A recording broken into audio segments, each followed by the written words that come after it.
மரண தண்டனையை பத்தி உங்க அபிப்பிராயம் என்ன? Sorry madam, everything is all right? Warden எடுத்து வச்சுப்பேன், பார்த்துக்கோ.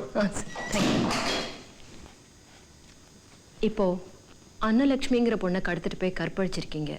அதுக்கப்புறம் அந்த பொண்ணை சரி எல்லா செயலுக்கும் பின்னாடி ஏதாவது காரணம் இருக்கும். இந்த செயலுக்கு பின்னாடி ஒரு கேள்வி கேட்கலாங்களா? என்ன? நான் உங்களை ஒரு கேள்வி கேட்கலாமா? கேளுங்க. உங்க உள்பாடி அளவு என்ன?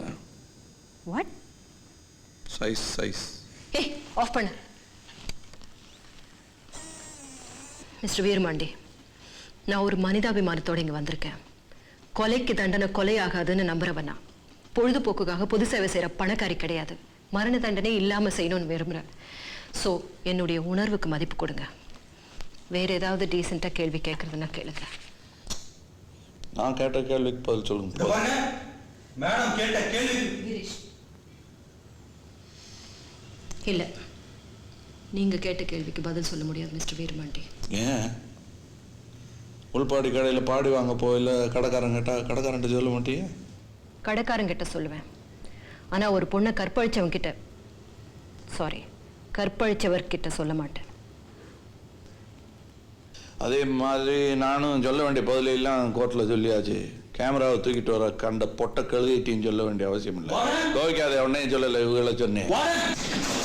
என்ன மேடம்? ஒன்றும் இல்லைங்க, ஒன்றும் இல்லை.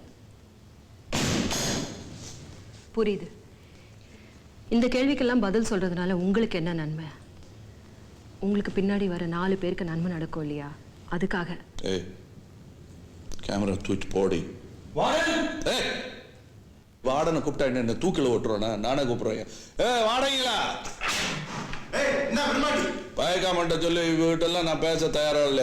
என்னை கொண்டு செல்ல விடுங்க. ஓகே மேடம், வாங்க போலாம். Girish, will you just listen to me? 1 minute. இருங்க, ஒரு நிமிஷம்.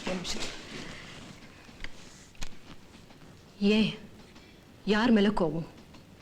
சாகும்போது ஏன் இவ்வளோ கோவம்? சாகர பயத்தை கோவமா காட்டுறியா? சாவை பத்தி உனக்கு என்ன தெரியும்?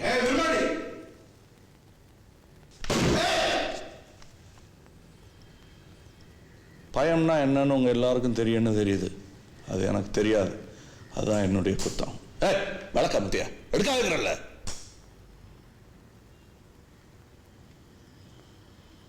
கோபம்னா என்ன, நியாயம்னா என்ன, தூக்கு தண்டனை என்ன, அன்னலட்சுமி என்ன, நான் என்ன, கழுத்துல கயிறு இறுக்கி சாகிறது என்ன, ஏதாவது தெரியுமா உனக்கு? புத்தகத்துல படிச்சா புரியாது, தெரியாது. புரியும், எனக்கு தெரியும். நான் சொல்றது கொஞ்சம் கேளுங்க. எங்க அப்பா இதே ஜெயில தூக்கு தண்டனையில செத்தாரு. பேரு காத்துமுத்து. என்னை ரொம்ப கஷ்டப்பட்டு படிக்க வச்சாரு. ரொம்ப கடன்பட்டு கட்டி கொடுத்தாரு. நான் ஏஞ்சலா ஜேம்ஸா மாறினேன். அப்புறம் என்ன காப்பாத்துறதுக்காக ஜேம்ஸை கொன்னுட்டு குற்றத்தை ஒத்துக்கிட்டு இங்க வந்து தூக்கில் தொங்கிட்டாரு. நான் திரும்ப ஏஞ்சலா காத்துமுத்து ஆயிட்டேன். Doctor Angela Kathumuthu, doctorate in civil லா.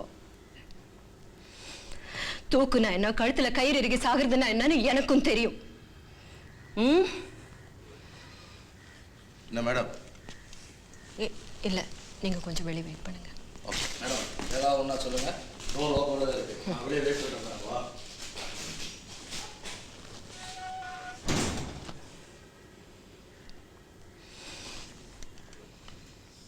என்ன தெரியுமா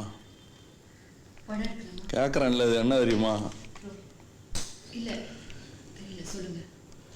என்னுடைய ஆயுள் ரேகை விதி அன்னலட்சுமியோட ஞாபகம் அவனாதான். அன்னலட்சுமி நான் கற்பழிச்சேன்னு சொல்லியிருப்பாங்களே. அன்னலட்சுமி யார் தெரியுமா? பொண்டாட்டி. என்னை பெத்தா அவ என் கூட இருந்திருந்தா நான் இங்கே வந்திருக்க மாட்டேன். அவன் நின்று சாட்சி சொல்லியிருந்தா எந்த பொய்யும் ஜெயிச்சிருக்க. விதி, ஏன் விதி அப்படி? 12 வயசுல ஆத்தா வச்சு போச்சு. அப்புறம் எங்கள் ஐயா என்னை சிங்கப்பூர் கூட்டிகிட்டு போனார். வருஷம் சந்தோஷமா இருந்தேன். பிறகு அவரும் அங்கே செத்து போயிட்டாரு. ஒரு சிக்கல் அங்கே திரும்ப வர வேண்டியதாக போச்சு. பிறகு என்ன அப்பத்தான் தான் வளர்த்துச்சு. கோவில் கல்யாணம் வளர்த்துச்சு. சந்தோஷம்னா என்னன்னு அதை அனுபவிக்கல மனுஷனுக்கு தெரியறதில்லை. அது இல்லாமல் போது பாருங்க.